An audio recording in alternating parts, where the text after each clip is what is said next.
ಬೃಹತ್ ಬೆಂಗಳೂರನ್ನು ಗ್ರೇಟರ್ ಬ್ಯಾಂಗ್ಳೂರ್ ಅಂತ ಮಾಡ್ತಾರೆ. ಬೆಂಗಳೂರಿನ ಅಂಕಿತ ಏನಿದೆ, ಹೆಸರೇನಿದೆ, ಆ ಹೆಸರನ್ನು ಬೇರೆ ಜಿಲ್ಲೆಗಳಿಗೆ ಇಡ್ತಾರೆ. ಅವುಗಳನ್ನು ಬ್ಯಾಂಗ್ಳೂರ್ ಸೌತ್ ಅಂತ ಕರೀತಾರೆ. ಆದರೆ ಬೆಂಗಳೂರಿನ ಅಭಿವೃದ್ಧಿ, ಬೆಂಗಳೂರಿನ ಸುತ್ತಮುತ್ತ ಇರುವಂತಹ ಹಳ್ಳಿಗಳ ಅಭಿವೃದ್ಧಿ, ಅವುಗಳಿಗೆ ಸಂಪರ್ಕ ಮತ್ತು ಬೆಂಗಳೂರಿನ ಮೂಲ ಸೌಕರ್ಯ ಇವುಗಳ ಕುರಿತಾಗಿ ಮಾತನಾಡೋದೇ ಇಲ್ಲ. ತೋರಿಕೆಗೆ ಈ ರೀತಿಯ ಒಂದೆರಡು ಕೆಲಸಗಳನ್ನ ಮಾಡುವಂಥದ್ದು ಅದು ಜನರು ಕೇಳಿರಲ್ಲ.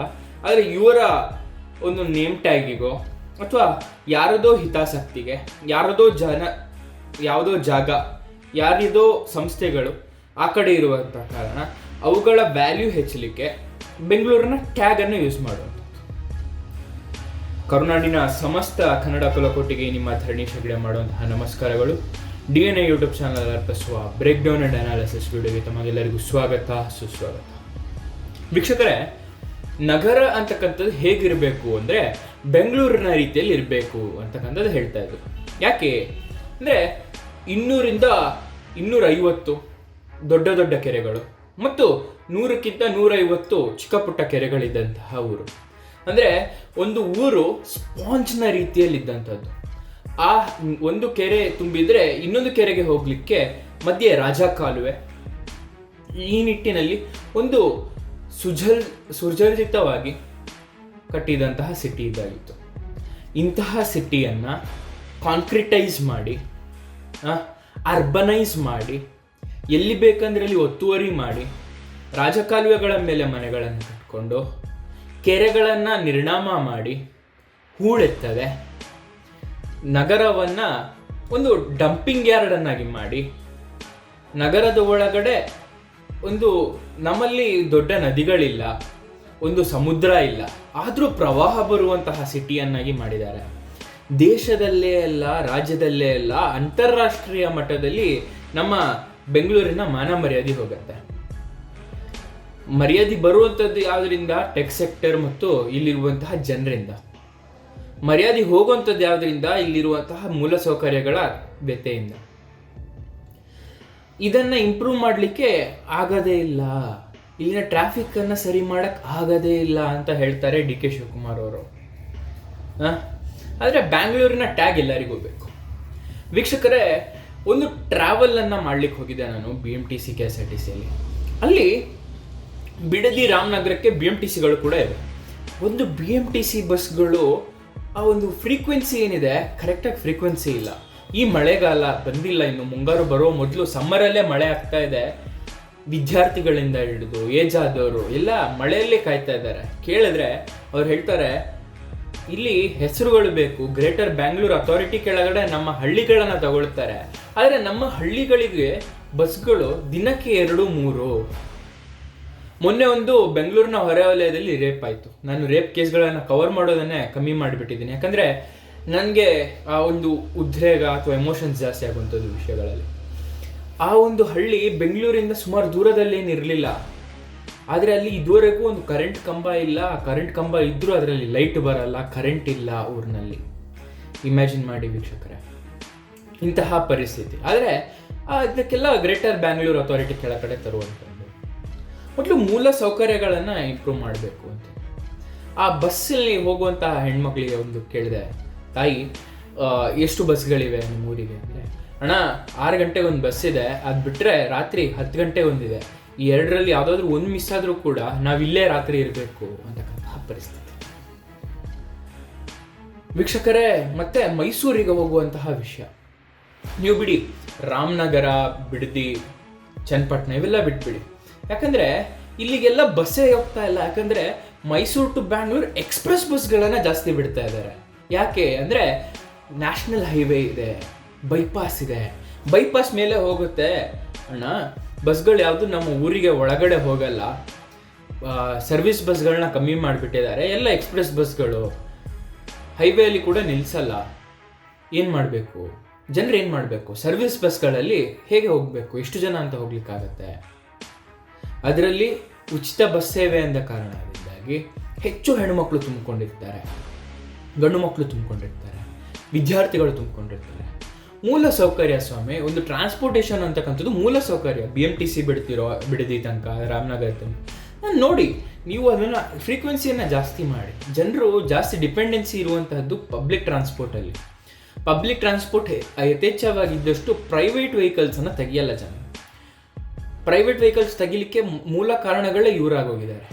ಮೆಟ್ರೋದನ್ನು ದುಡ್ಡು ಇನ್ಕ್ರೀಸ್ ಮಾಡಿದ್ರು, BMTCದ ಪ್ರೈಸ್ನ ಚೇಂಜ್ ಮಾಡಿದ್ರು. ಈ ನಿಟ್ಟಿನಲ್ಲಿ ಸುಮಾರಷ್ಟು ಚೇಂಜಸ್ನ ತರ್ತಾರೆ.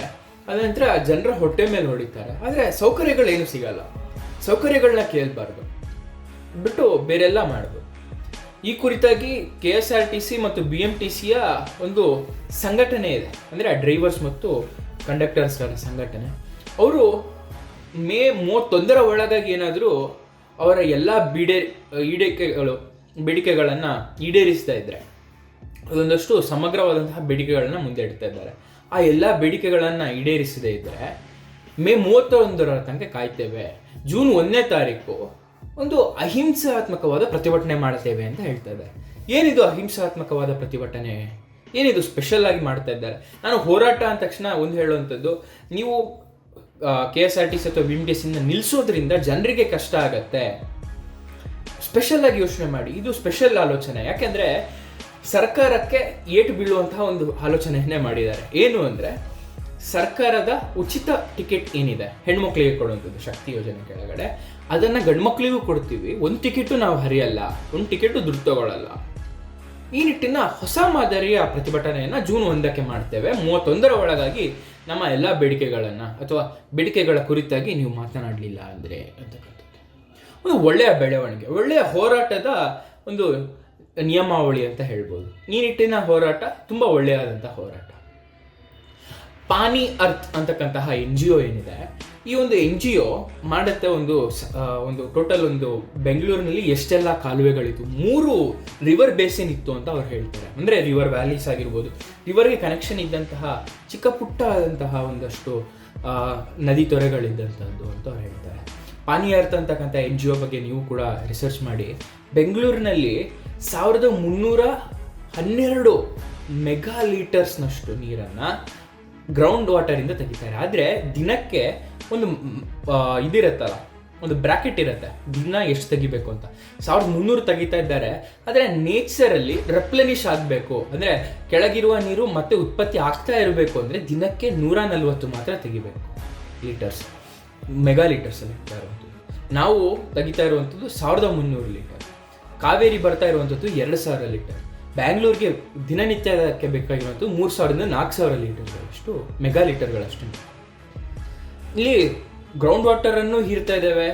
ಈ ನಿಟ್ಟಿನಲ್ಲಿ ಬೆಂಗಳೂರನ್ನು ಒಂದು ನಿಟ್ಟಿನಲ್ಲಿ ಕಾಂಕ್ರೀಟ್ ಕಾಡನ್ನಾಗಿಸಿ ಗ್ರೌಂಡ್ ವಾಟರ್ ರೆಪ್ಲೆನಿಶ್ ಆಗಲಿಕ್ಕೆ ಆಗ್ತಾ ಇಲ್ಲ.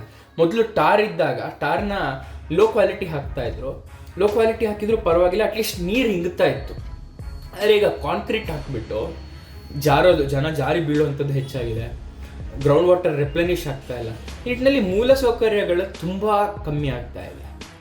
ಇದು ನೀವು ಪಾನಿ ಅರ್ತ್ ಅಂತಕ್ಕಂತಹ NGO ರಿಲೇಟೆಡ್ ಒಂದು ಸರ್ಚ್ ಕೊಟ್ಟರೆ ಸಾಕು, ನಿಮಗೆ ಬ್ಯಾಂಗ್ಳೂರಿನ ಯಾವ ನಿಟ್ಟಿನಲ್ಲಿ ಒಂದು ನೀರಿನ ಸೆಳೆ ಇತ್ತು ಬೆಂಗಳೂರಿನಲ್ಲಿ, ಅದು ಹೀಗೆ ಡಿಪ್ಲೆನಿಶ್ ಆಗ್ತಾ ಇದೆ ಅಂತಕ್ಕಂಥದ್ದನ್ನು ನೀವು ಅಲ್ಲಿ ನೋಡ್ಬೋದು.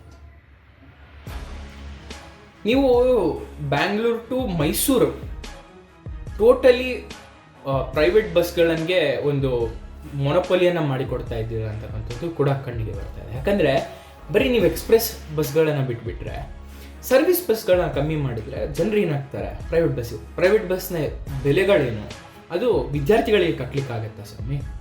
ಇದು ಒಂದು ಪ್ರಶ್ನೆ.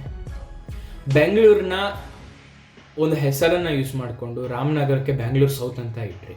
ಆದರೆ ರಾಮನಗರ ತನಕನೂ ಬಸ್ಗಳು ಬರಲ್ಲ, ಕೆಲವೊಂದು ಫ್ರೀಕ್ವೆನ್ಸಿ ಇಲ್ಲ, ಹಳ್ಳಿಗಳಿಗೆ ರೀಚ್ ಆಗ್ತಾ ಇಲ್ಲ ಅಂತ ಹೇಳ್ತಾರೆ. ಅದನ್ನು ಇಂಪ್ರೂವ್ ಮಾಡಿ. ಮೊದಲು ಹೆಸರು ಮಾಡಬೇಕಂತೆ, ಹೆಸರು ಇಡೋದಂತಲ್ಲ, ಹೆಸರು ಮಾಡಬೇಕು.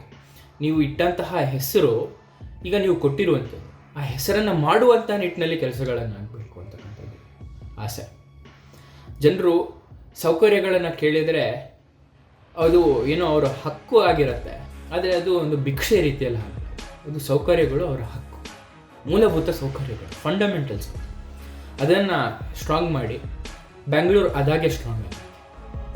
ಇದಾಗಿತ್ತು ವೀಕ್ಷಕರೇ ಬೆಂಗಳೂರಿನ ಸಮಗ್ರ ಅನಾಲಿಸಿಸ್. ನಾನು ನಿಮ್ಮ ಧರಣೀಶ್ ಹೆಗ್ಡೆ. ಧನ್ಯವಾದಗಳು.